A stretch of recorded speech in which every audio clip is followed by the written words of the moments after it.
শুভ দুপুর বন্ধুরা।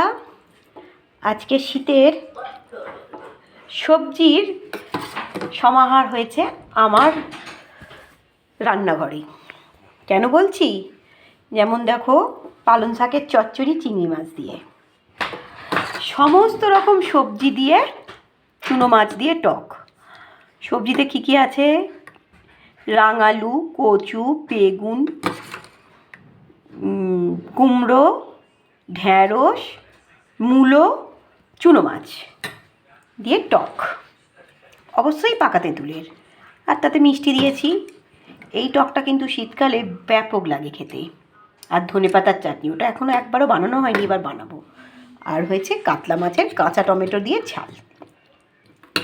এই হচ্ছে আজকের আমার মেনু। আর তার সাথে একেবারে ধোঁয়া ওঠা গরম ভাত, আর তার সাথে কিন্তু পেঁপে ভাতেও আছে।